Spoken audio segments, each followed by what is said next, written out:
In today's Photoshop tutorial, I'll show you how to quickly create a spot color white layer and a varnish layer for your UV printer.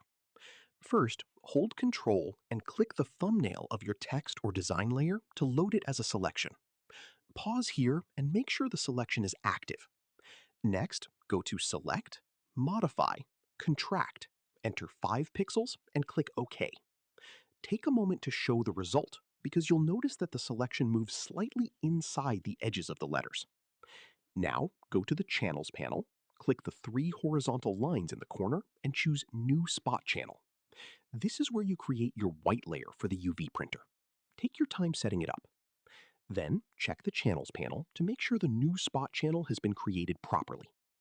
If you also want to create a varnish layer, simply drag the W channel onto the plus icon to duplicate it.